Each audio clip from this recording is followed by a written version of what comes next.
Hello friends, welcome back to our channel stitch by Radhika. I hope आप सब बहुत अच्छे होंगे। आज की इस वीडियो में हम बहुत ही सुंदर सी ड्रेस जो है उसको रेडी करेंगे। कटिंग और स्टिचिंग कंप्लीट वीडियो होगी, स्टेप बाय स्टेप समझेंगे। तो यहाँ पर जो है ये फैब्रिक मैंने लिया है टॉप पार्ट के लिए, जो कि हमारा मेन फैब्रिक है। एंड ये वाला फैब्रिक जो है ये शाइन वाला है, जो कि हमने बॉटम में यूज़ करने वाले हैं। और ये मेन फैब्रिक है जो कि 3 मीटर के करीब है, और इससे हम स्लीव्स और बॉटम दोनों निकालेंगे। इसके बाद मैंने यहाँ पे जो है सादा लिया हुआ है, जो कि हम लाइनिंग में यूज़ करेंगे, वो भी 3 मीटर के करीब है। एंड इसके बाद मैंने यहाँ पे लगभग 80 सेंटीमीटर के करीब ये वाला प्लेन वाला अस्तर लिया है, जो कि हम टॉप पार्ट में अंदर यूज़ करेंगे, जिससे कि जो हमारा जो लाइनिंग का फैब्रिक है वो थोड़ा कड़क है तो वो छिदे ना। तो इस तरीके से हमने यहाँ पे जो है फैब्रिक का मेजरमेंट लिया हुआ है। अब एक एक करके इन सभी की कटिंग करेंगे, और उम्मीद करूँ कि गाइज आज की वीडियो अगर आपको पसंद आएगी तो वीडियो को लाइक शेयर सब्सक्राइब आप ज़रूर करेंगे। इसी के साथ आप मुझे इंस्टा पे भी फॉलो कर सकते हैं। इंस्टा आईडी साइड में नोट है, लिंक आपको डिस्क्रिप्शन बॉक्स में भी मिल जाएगा। तो सबसे पहले हम यहाँ पे बॉटम पार्ट की कटिंग करेंगे, वो भी लाइनिंग की। तो यहाँ पे जो हमारे बॉटम पार्ट का लाइनिंग का फैब्रिक है, जो कि 3 मीटर के करीब है। एंड आप इसकी अर्ज देख सकते हैं, काफ़ी अच्छी अर्ज है, यानी कि डबल अर्ज का फैब्रिक है। तो हम जो है इस फैब्रिक को डबल फोल्ड करके बिछा लेंगे। तो आप देख सकते हैं मैंने इस तरीके से डबल फोल्ड करके बिछा लिया है। तो ये मैंने 3 मीटर का बोला था, लेकिन ये 3 मीटर से कम निकला था। अब यहाँ पर जो साइड बंद वाली है, यानी कि जो बंद वाली साइड है, उस कोने को हम पकड़ेंगे। एंड दूसरा कोना जो हमारा ओपन वाला कोना है उससे मिला लेंगे इस तरीके से। तो ये हमारा जो है ये ट्रायंगल शेप बन जाएगा। अब जो ऊपर की साइड है, हम यहाँ पे कमर का मेज़रमेंट लेंगे। तो हम यहाँ पे चेक करेंगे, जहाँ पर भी हमारा कमर का मेज़रमेंट ठीक आएगा वहाँ पर हम निशान लगा लेंगे। तो हमारे कमर का मेज़रमेंट है 36 इंच, जिसका 4 पार्ट आएगा 9 इंच, जिसमें हम हाफ इंच एक्स्ट्रा लेंगे। तो टोटल हम यहाँ पे लेंगे लगभग 9.5 इंच, यानी 9.5 इंच। तो इस तरीके से हम 9.5 इंच जो है यहाँ पे मार्क कर लेंगे। तो यहाँ पर जो है ये ऊपर से लगभग 12 इंच पे आया था, तो हम ऊपर से 12 इंच पूरी गोलाई में जो हमने कमर का मेज़रमेंट लिया है, इसमें पूरे में मार्क कर लेंगे इस तरीके से। एंड इसको शेप दे देंगे। तो यहाँ पे कमर का मेज़रमेंट लेने के बाद अब हमें करना है लेंथ का मेज़रमेंट। तो लेंथ मेज़र करने के लिए आप टोटल लेंथ में से टॉप पार्ट को माइनस कर दीजिए, और आपकी बॉटम पार्ट की जो लेंथ है वो निकल आएगी। नहीं तो आप इस तरीके से भी कर सकते हैं, जो आपका टॉप पार्ट है उसको आप जो है ऊपर निकाल के रख दीजिए इंची टेप। तो यहाँ पे 14.5 जो है हमारा टॉप पार्ट है, तो हमने 14.5 इंच निकाल के रखा है। अब टोटल लेंथ यहाँ पर है 55 इंच, तो हम यहाँ पे 55 पे मार्क करेंगे, और 1 इंच हम एक्स्ट्रा लेंगे, तो टोटल हम यहाँ पे 56 पे मार्क करेंगे। अब केवल हम यहाँ पे बॉटम की देखेंगे, तो हमारे यहाँ पे बॉटम की आएगी 41.5 इंच, यानी कि 41.5 इंच। और उसके बाद उतना ही पूरी गोलाई में आपको मेज़र कर लेना है। तो इस तरीके से भी आप बॉटम पार्ट की लेंथ निकाल सकते हैं। तो हमने यहाँ पे पूरी गोलाई में इसको मेज़र कर लिया है। अब हमने जो निशान लगाए हैं, उन्हीं निशानों पे अब हम कटिंग कर लेंगे। तो ये हमारी जो लाइनिंग वाला फैब्रिक है उस पर हमने कटिंग की है। तो हमने लाइनिंग वाला फैब्रिक 1 इंच छोटा रखा है, जो हमारा मेन फैब्रिक है उससे। ठीक है, तो ये चीज़ आपको ध्यान रखनी है। लाइनिंग वाला फैब्रिक या तो आप बराबर कट कर सकते हैं, नहीं तो आप 1 आध इंच छोटा कर सकते हैं। तो ये इस तरीके से हमारी लाइनिंग वाले फैब्रिक की कटिंग हो चुकी है। अब हम करेंगे हमारे मेन फैब्रिक की कटिंग। वो भी हमें सेम करनी है, बट हमें उसकी लेंथ यहाँ पे 1 इंच बढ़ानी है, बाकी सब सेम रहेगा। तो हमने यहाँ पे ले लिया है हमारा मेन फैब्रिक, और ये फैब्रिक भी लगभग 3 मीटर जो है ये लगभग में है। पॉइंट पर ही यहाँ पे कम है, क्योंकि पता नहीं क्यों उन्होंने कम दे दिया था फैब्रिक, बट ये लगभग में 3 मीटर ही मान सकते हैं हम। तो यहाँ पर भी हमने सेम वही डबल फोल्ड करके रखा है, और जो बंद वाली साइड है उस कोने को पकड़ के हमने इस तरीके से मिलाया है दूसरे कोने से, एंड इस तरीके से ट्रायंगल शेप बनाया है। अब जो हमने लाइनिंग की कटिंग की थी उसी को हम यहाँ पे इस तरीके से रखेंगे बराबर करके, और ऊपर से सेम रहेगा, कुछ चेंज नहीं करना है। तो हम सेम यहाँ पे कटिंग कर लेंगे ऊपर की। अब जो हमें चेंज करना है वो है इसकी लेंथ। हमने इसकी लेंथ लाइनिंग वाले की थी 41.5 इंच, और हमें मेन फैब्रिक की कट करनी है 42.5 इंच। तो इस तरीके से हम 1 इंच जो है एक्स्ट्रा मार्क करेंगे। पूरी गोलाई में इसी तरीके से मार्क करना है, एंड उसके बाद हम इसकी कटिंग कर लेंगे। तो ये हमारा मेन फैब्रिक, जो हमारा लाइनिंग वाला फैब्रिक है, उससे 1 इंच बड़ा कट हो जाएगा। तो इस तरीके से हमारी जो अम्ब्रेला कटिंग है वो मेन फैब्रिक और लाइनिंग फैब्रिक की हो चुकी है। तो हमारा बॉटम पार्ट कटिंग होके कंप्लीट हो चुका है। अब हम करेंगे टॉप पार्ट की कटिंग। तो ये जो फैब्रिक है हम फ्लावर वाला जो है हम फ्रंट में रखेंगे, प्लेन हम बैक में रखेंगे। तो सबसे पहले जो हमारा सादा वाला अस्तर है उसको हमने लिया है इस तरीके से डबल फोल्ड किया है एंड एक और फोल्ड लेके इस साइड से 4 फोल्ड कर लिया है। अब इस साइड से हम लेंगे यहाँ पे 12 इंच विद मार्जिन और इस साइड से जो लेंथ है वो है यहाँ पे 15.5 इंच। तो इस तरीके से हम निशान लगा लेंगे जितने पर भी आ रहा है ये, क्योंकि हमारी रेडी जो लेंथ है वो 14.5 इंच है, 1 इंच हमने मार्जिन लिया है। अब इस तरीके से मेज़र करके हम इस फैब्रिक को कट कर लेंगे, एक्स्ट्रा फैब्रिक हटा देंगे। तो ये हमारे पास जो है हमारे मेज़रमेंट के अकॉर्डिंग फैब्रिक आ चुका है। अब हम यहाँ पे शोल्डर का मेज़रमेंट करेंगे। तो शोल्डर 6.5 इंच के हैं, हम 6.5 इंच पे मार्क करेंगे। आर्म होल भी हमारे 6.5 इंच के हैं। अब इस तरीके से आर्म होल का मेज़र करके यहाँ पर एक बॉक्स बना लेंगे।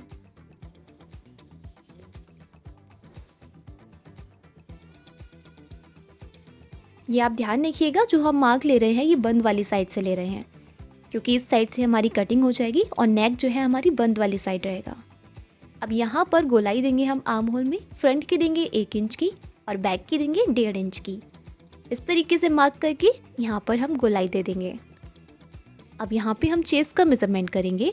चेस्ट है 40 जिसका 4 पार्ट आएगा 10 इंच। तो हमने यहाँ पे 10 यानी 10 इंच पे मार्क किया है, 2 इंच एक्स्ट्रा लिया है। इसी तरीके से कमर है 36 इंच, 4 पार्ट आएगा 9 इंच, यानी कि 9 इंच हमने मार्क किया है, 1 इंच हम टक्स के लिए लेंगे। तो यहाँ पर ये 10 इंच हो जाएगा। अब इस लाइन को स्ट्रेट कर लेंगे, ये हमारी फिटिंग की लाइन है। अब यहाँ पे 2 इंच हम मार्जिन लेते हुए एक और लाइन जो है हम यहाँ पे ड्रॉ करेंगे जो कि हमारी मार्जिन की होगी। अब सिंपली जो बाहर वाले निशान हैं उन्हीं निशानों पे हम कटिंग करेंगे। तो ये हमारी टॉप पार्ट की अस्तर पे कटिंग हो चुकी है। तो ये हमारा फ्रंट और बैक पार्ट दोनों कट गया है अस्तर पे। अब जो हमने यहाँ पे हार्ड वाला फैब्रिक था अस्तर का वो हमने लिया है, अब उसी का हम यहाँ पे इस तरीके से कट कर लेंगे, क्योंकि हम यहाँ पे 2 अस्तर लगा रहे हैं। अंदर वाला हमारा सॉफ्ट रहेगा और जो बीच में रहेगा वो थोड़ा सा खड़ा हुआ कपड़ा है। तो यहाँ पर हमने दूसरा वाला जो अस्तर था यानी लाइनिंग का फैब्रिक था उसकी कटिंग कर ली है। अब जो हमारा मेन फैब्रिक है हम उसकी कटिंग करेंगे। तो सबसे पहले हम फ्रंट पार्ट की करेंगे। तो ये हमने फ्रंट पार्ट का फैब्रिक जो है फोल्ड करके रखा है डबल में, और इस तरीके से इसके ऊपर रख के सेम कटिंग करनी है। यहाँ पर अब ध्यान रखिएगा फ्रंट वाला पार्ट है उसमें हमने जो 1 इंच का मार्क किया था, गोलाई दी थी आर्म होल में, वो हमें देनी है। ठीक है, चाहे तो आप बाद में दे सकते हैं, नहीं तो आप इसी टाइम दे सकते हैं। इसके बाद हम इसी तरीके से रख के इसको स्टिच कर लेंगे। तो यहाँ पर ये हमने दोनों जो अस्तर थे उसके इसी साइड में रख देंगे। अब जो हमारा प्लेन वाला है नेट का फैब्रिक ये हम बैक साइड यूज़ करेंगे। इसको भी डबल करके रखा है और इसको ऊपर लाइनिंग को रख के सेम ऐसे ही कट करेंगे, इसमें कुछ भी चेंज नहीं करना है। तो ये हमने कटिंग कंप्लीट कर ली फ्रंट और बैक पार्ट की। अब जो हमने बॉटम में शाइन वाला फैब्रिक यूज़ किया था वहीं से ये वाला फैब्रिक हमारा बचा हुआ था, तो मैंने इसको प्लेन कर लिया है और इस तरीके से 4 फोल्ड करके रख लिया है। ऊपर की साइड से हम स्लीव्स का शेप देंगे एंड इस साइड से हम बिल्कुल बराबर कर लेंगे इस फैब्रिक को। तो यहाँ पर जो हमने स्लीव्स की लेंथ रखी है वो 25.5 इंच की रखी है विद मार्जिन। यहाँ पे हमें फोल्ड भी करना है नीचे। इसके बाद इस साइड से हमने लिया है 6.5 इंच और इस वाली साइड भी हमें फोल्ड करना था। तो इसी के साथ हमारी जो कटिंग है वो कंप्लीट होती है। अब हम इसकी स्टिचिंग करेंगे। तो यहाँ पर जो है अब हम इसकी स्टिचिंग करना स्टार्ट करेंगे। तो सबसे पहले हमें यहाँ पे अस्तर जो है ना उसको हमें ज्वाइन करना है मेन फैब्रिक से। तो यहाँ पर हमने 2 अस्तर कट करे हैं, तो सबसे पहले हम उन 2 अस्तर को ज्वाइन करेंगे। उसके बाद हम जो है हमारा मेन फैब्रिक है उसको ज्वाइन करेंगे। तो इस तरीके से हमें जो है इनको अटैच करना है। सेम इसी तरीके से हमारा जो फ्रंट वाला पार्ट है उसमें भी पहले हम अस्तर ज्वाइन करेंगे, उसके बाद मेन फैब्रिक को। तो इस तरीके से हमें फ्रंट और बैक दोनों को अस्तर से अटैच करना है, यानी कि लाइनिंग को मेन फैब्रिक से अटैच करना है। तो यहाँ पर आप देख सकते हैं ये हमारा जो फ्रंट पार्ट है उसको हमने अटैच कर लिया है। इसके बाद सेंटर में हम एक कट लगाएंगे एंड यहाँ पर जो है मैंने बुकरम पे नेक रेडी किया हुआ है, गोल है, यहाँ पे कुछ भी अलग नहीं किया है। लेंथ मैंने इसकी रखी है 5 इंच और विड्थ हमारी 3.5 इंच रहेगी। सिंपली इसको सेंटर में रखना है और यहाँ पर बुकरम के बिल्कुल पास से हम सिलाई लगा लेंगे पूरी गोलाई में। एक्स्ट्रा फैब्रिक अंदर का कट कर देंगे, 1/2 इंच फैब्रिक छोड़ेंगे और जो हम 1/2 इंच फैब्रिक को छोड़ने वाले हैं ना, उसमें हम छोटे छोटे कट लगाएंगे और उसके बाद हम इसको बैक साइड के लिए फोल्ड कर देंगे। इससे क्या होगा, हमारा जो नेक है वो फिनिशिंग के साथ फोल्ड हो जाएगा, उसमें कोई झोल वगैरह नहीं आएगी। तो इस तरीके से हमारा जो फ्रंट नेक है वो रेडी हो चुका है। आप चाहें तो आप यहाँ पे सिलाई लगा सकते हैं या फिर आप तुरपन कर सकते हैं। अब यहाँ पर आपको ध्यान होगा कि हमने जो यहाँ पे आर्म होल में 1 इंच की गोलाई दी थी, उसको यहाँ पे हम ड्रॉ करेंगे दोबारा से एंड सिंपली यहाँ पे जो है उस निशान पे कट कर लेंगे। तो इस तरीके से आप फ्रंट वाली गोलाई देना बिल्कुल मत भूलिएगा। अब हमने यहाँ पे लिया है बैक वाला पार्ट, इसका हम नेक कट करेंगे। तो नेक की विड्थ हम वही रखेंगे जो हमने फ्रंट की रखी है, जो कि 3.5 इंच है। इसके बाद हम यहाँ पे लेंगे लेंथ, तो लेंथ हम रखने वाले हैं इसकी 3 इंच। अब इस तरीके से लेंथ और विड्थ मेज़र करके सिंपली यहाँ पे एक बॉक्स बनाएंगे, देन हम यहाँ पे गोलाई दे देंगे। अब जो हमने गोलाई दी है उसी पे हम यहाँ पे कटिंग कर लेंगे। तो ये हमारे बैक नेक की कटिंग जो है वो हो चुकी है। तो यहाँ पर बैक नेक की कटिंग होने के बाद अब जो है हम इसको मेन फैब्रिक से अटैच करेंगे। तो यहाँ पर आप देख सकते हैं, पहले हमने दोनों जो अस्तर हैं उनको ज्वाइंट कर लिया है। इसके ऊपर हमने मेन फैब्रिक को उल्टा करके रखा है और यहाँ पर हमने शोल्डर पे और नेक पे 1/2 इंच मार्जिन लेते हुए सिलाई लगाई है, बल्कि 1/2 इंच से भी कम ली है मैंने। अब इसके बाद जो है पूरी गोलाई में हम छोटे छोटे बारीक से कट लगाएंगे, सिलाई नहीं कट हो।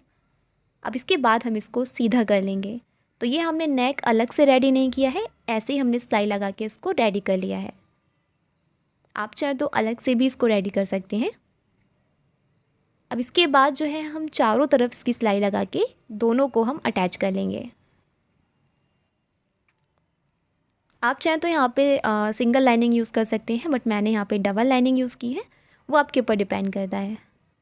तो ये हमारा रहा फ्रंट पार्ट। अब जो है हमें शोल्डर को अटैच करना है, तो हमने इसके ऊपर रखा है बैक पार्ट को उल्टा करके। अब दोनों शोल्डर को हम यहाँ पे ज्वाइंट कर लेंगे। तो यहाँ पर जो है शोल्डर पे सिलाई लग चुकी है, अब हम इसको सीधा करेंगे। अब यहाँ पर जो हमारे आर्म होल वाली साइड है, यहाँ पर हमें लगानी है पाइपिंग पट्टी। तो यहाँ पर इस तरीके से मैंने ओरेप शेप पट्टियाँ कट कर रखी हैं। तो इस तरीके से जो छोटी वाली पट्टियाँ हैं इनको हम इस तरीके से आपस में ज्वाइंट कर लेंगे एंड इसके बाद हम इस पट्टी को सीधी साइड से लगाएंगे एंड उल्टी साइड के लिए हम फोल्ड कर देंगे। तो यहाँ पे जो हम पट्टियाँ लगाएंगे, तो ये ओरेप शेप पट्टी है, यहाँ पर इसको खींच के लगाना है। आप जितना अच्छे से खींचेंगे इसको, इसका शेप उतने ही अच्छे से आएगा।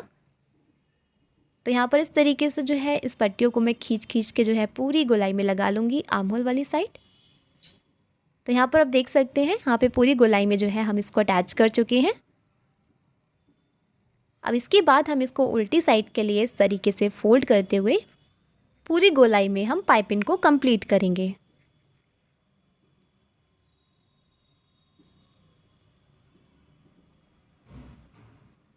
तो यहाँ पर आप जितना अच्छे से खींच के लगाएंगे ना, उतनी ही इसमें जो है फिनिशिंग आएगी। अब जो है हमें यहाँ पे स्लीव्स को रेडी करना है। तो सबसे पहले जो स्लीव्स है उसकी दोनों किनारी जो है इनको हम इस तरीके से फोल्ड करेंगे, क्योंकि यहाँ पे जो स्लीव्स है ना उनकी हम फिटिंग नहीं करने वाले हैं, वो ओपन रहेंगी नीचे से। तो इसलिए हमें दोनों किनारी फोल्ड करनी है। दोनों स्लीव्स की हम इसी तरीके से करेंगे एंड उसके बाद जो है नीचे साइड भी हम इसको फोल्ड कर लेंगे। तो यहाँ पर आप देख सकते हैं एक साइड की मैंने कर ली, सेम ऐसे ही हम दूसरी साइड की भी करके इसको कंप्लीट करेंगे एंड इसी तरीके से हम दूसरे स्लीव्स को भी कंप्लीट करेंगे। अब जो है हमें इसमें अटैच करनी है। तो जिस साइड हमने शेप दिया था उस साइड हमने फोल्ड नहीं किया है, उस साइड हमें यहाँ पे इस तरीके से 1/2 इंच का जो है मार्जिन लेंगे, यानी कि हम निशान लगा लेंगे पूरी गोलाई में एंड जो है हम यहाँ पे एक सेंटर में निशान लगाएंगे। अब इस तरीके से जो सेंटर का निशान है उसको हम टॉप पार्ट के सेंटर पे रखेंगे एंड इस तरीके से पूरी स्लीव्स को हम अटैच कर लेंगे। तो निशान लगाने से ये होगा कि आपको पता चल जाएगा कि आपने अंदर कितना फोल्ड किया है। तो इससे आप बहुत इजीली जो है स्लीव्स को अटैच कर पाएंगे। तो यहाँ पर जो है इस तरीके से हमने स्लीव्स को अटैच कर लिया है, तो आप देख सकते हैं यहाँ पर। अब जो है हमें यहाँ पे करनी है इसकी फिटिंग। तो यहाँ पर मैंने जो फिटिंग पहले निशान लगाए थे उन्हीं को मैंने यहाँ पे डार्क कर लिया है। अब इसको हम उल्टा करेंगे और सिंपली जो हम इसकी फ़िटिंग है उसको कंप्लीट करेंगे। तो यहाँ पर हम केवल एक साइड की फ़िटिंग लगाएंगे और एक साइड ये ओपन रहेगा, क्योंकि हम एक साइड से हम बॉटम वाला जो पार्ट है उसको अटैच करेंगे। तो यहाँ पर मैंने डबल सिलाई लगा ली है एंड इस तरीके से हम जो है यहाँ पे तिरछा कट लगा लेंगे। दोनों साइड ही में हल्का हल्का तिरछा जो है यहाँ पे इस तरीके से कट लगा लेंगे। इससे जो है यहाँ पे शेप अच्छा आता है। तो यहाँ पर जो है एक साइड की फ़िटिंग हमने कंप्लीट कर ली है और एक साइड ये ओपन है, और जो साइड ओपन है ना उसी साइड से हम बॉटम को अटैच करेंगे। तो यहाँ पर हमने इस तरीके से इसको ओपन करके रखा हुआ है एंड आप शेप देख सकते हैं, मैंने यहाँ पे जो है हल्का सा शेप दे दिया है। अब जो है हमने बॉटम पार्ट को लिया है एंड इस तरीके से इसके ऊपर रखेंगे हम टॉप पार्ट के एंड सिंपली पूरी गोलाई में हम बॉटम को अटैच कर देंगे। यहाँ पर आप पहले चेक कर लीजिएगा बॉटम का जो मेज़रमेंट है, अगर आपको कम ज़्यादा लग रहा है तो आप जो है उसको कट करके बराबर कर लीजिएगा। उसके बाद इस तरीके से आप पूरी गोलाई में अटैच कर दीजिएगा। तो यहाँ पर जो है मैंने मेज़र कर लिया था, तो इसे ये बराबर था पहले से ही एंड इसके बाद हमने सिंपली इसको अटैच कर लिया है। अब अटैच करने के बाद जो हमने एक साइड ओपन रह गया था उसकी हम यहाँ पे इस तरीके से पूरी नीचे तक फिटिंग करके कंप्लीट करेंगे, क्योंकि ये एक ही साइड से ओपन था और एक साइड का तो बंद ही था। ठीक है, तो फिटिंग करने के बाद ये रहेगा इसका फाइनल लुक। सो गाइज़, उम्मीद करूँगी आज की ये वीडियो एंड आज की ये ड्रेस आपको पसंद आई होगी। अगर वीडियो अच्छी लगी या ड्रेस अच्छी लगती है तो प्लीज़ एक लाइक ज़रूर कीजिएगा। चैनल पे पहली बार आए हैं तो चैनल को भी सब्सक्राइब कीजिएगा। तो चलिए गाइज़, मिलते हैं आपसे नेक्स्ट वीडियो में। तब तक के लिए bye bye and take care.